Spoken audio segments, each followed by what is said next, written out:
So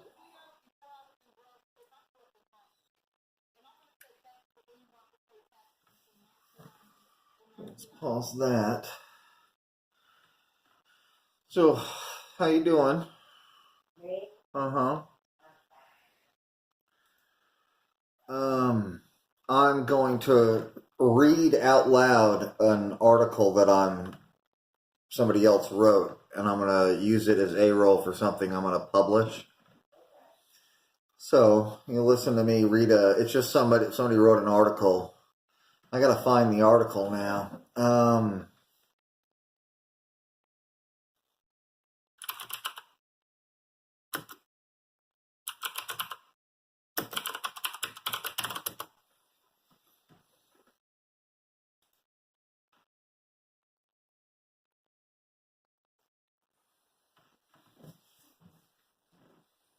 Okay, and I have to say a couple of things.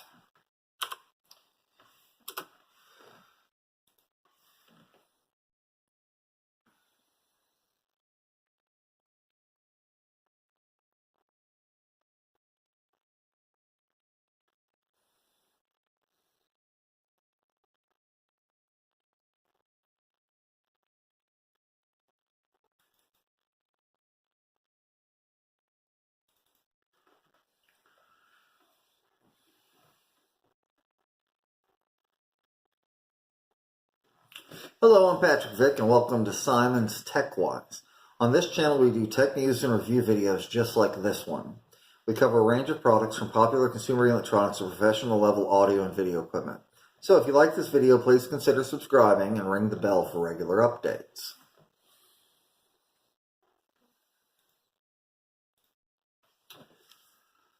Quartz is reporting that we're experiencing the biggest revolution in movie ticket prices in decades.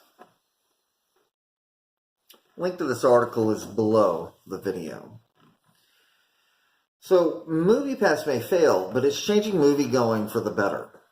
Major theater chains like AMC Theaters and boutique cinemas like Alamo Drafthouse are experimenting with subscription platforms that make it more affordable to go to the movies more regularly. Others, like Regal Cinemas, have talked about testing demand-based pricing that would make it cheaper to go to movies during off-peak periods. That kind of innovation would have been hard to imagine a decade ago. Little's changed about the way movies are priced in the U.S. since the 1970s. Theaters still charge the same price to see blockbusters like Star Wars as they do for art house films such as Call Me By Your Name. Even the price hasn't moved very much. In 1971, when Fiddler on the Roof topped the box office, it was less than $2 to get into a movie on average. Data from the National Association of Theater Owners shows.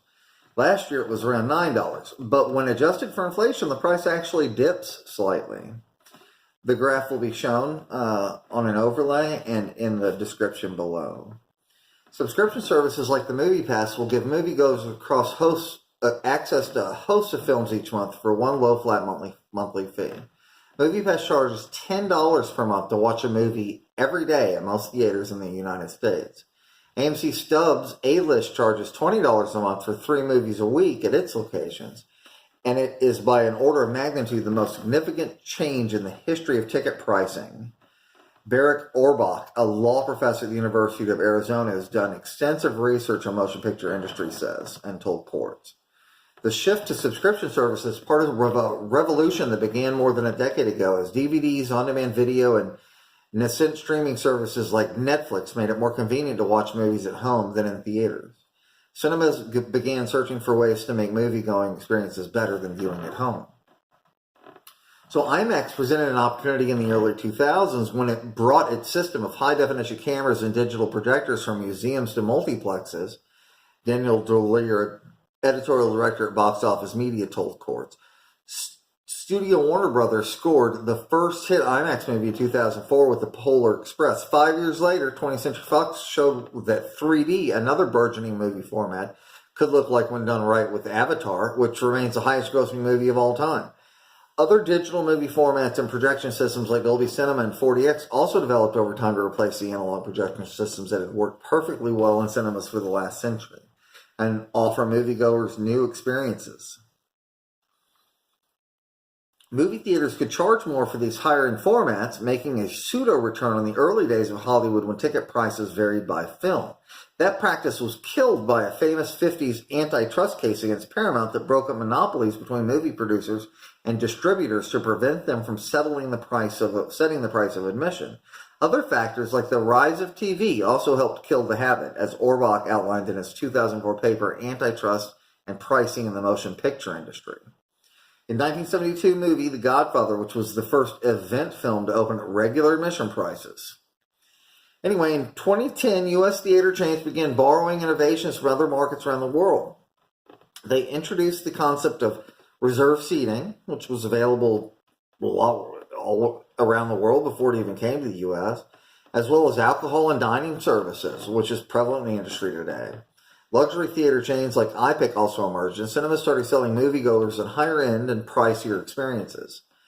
Now comes subscription services like MoviePass, and they're the next phase in this revolution. They give moviegoers who can't afford or don't want these higher-end experiences reason to go to theaters.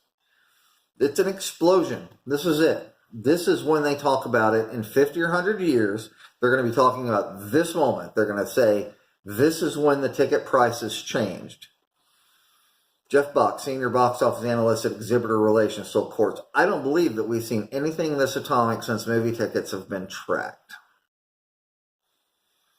All the contents below. Thank you for signing into Simon's TechWise. See you on the flip side.